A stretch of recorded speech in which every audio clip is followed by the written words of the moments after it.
Not everyone can appreciate the sounds of the Dead Kennedys, but then that's punk music for you. Strident, frenetic, and often angry.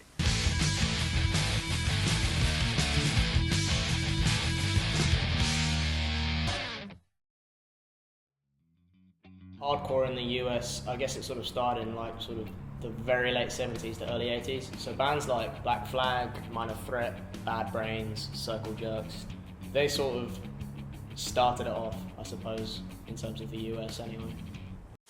People used to listen to heavy metal, or people used to be gothic or whatever, you know, it's just at some point in your life, something about punk music appealed to you and you got into it. Punk and hardcore is always going to remain underground, but it's had influences, or at least been involved with other genres plenty. So probably the best example I can think of with that is Fugazi. When Ian MacKaye was in Fugazi, as soon as they broke up, bands like Green Day were looking at them, and then think of all the bands that have come from Green Day that aren't even punk bands. They might be rock bands, they might be indie bands. So mainstream kids now are realizing the fact that they can start bands. I don't know, that ideal has always been around in the underground. There's a message behind the music. It's not just angry and like that's it. There's more to it than just loud, fast stuff. There's more of a political message or a social message around the songs, or about straight edge, or about veganism, racism, whatever they're talking about. There's actual substance to what they're saying. Most hardcore has more of a message, and I appreciate that.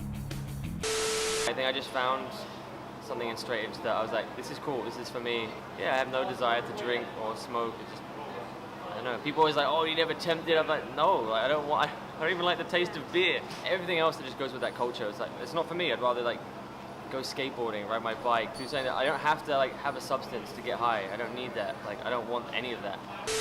You don't really get any shows that aren't punk and hardcore where people aren't doing front flips off the stage and crazy stuff like that. There's so much more aggression and like dancing and moshing and having a good time that I don't see the same sort of stuff in a genre like indie or a genre like rap. Like, there's a different energy there, sure, but it's nothing like a hardcore show.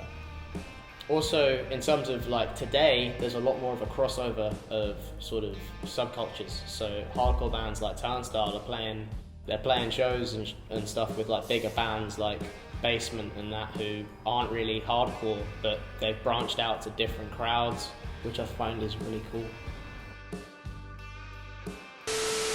It's kind of weird the way like the genres have developed, where there's this kind of mutual, at least respect for like some of these heavier bands and like a band like ours, which I guess has a bit of a taste of maybe like a heavier band, but like we're not a heavier band. So I think there's a lot of crossover between the genres, you know.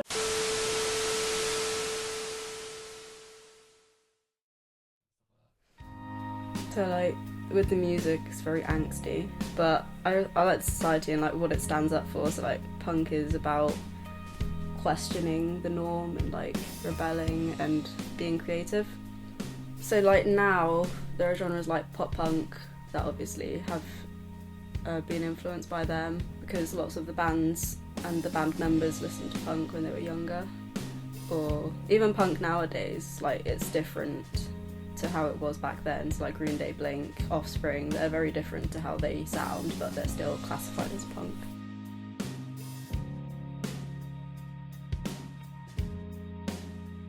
Because I listen to a lot of heavier stuff anyway, but with punk it's kind of more creative and less angry. It was about being individual, I guess. Like, it was a mainstream genre of music as well. It's more mainstream now, and people make music to be in the top 40, and they don't really care about the whole message of punk being rebelling against the norm and being individual.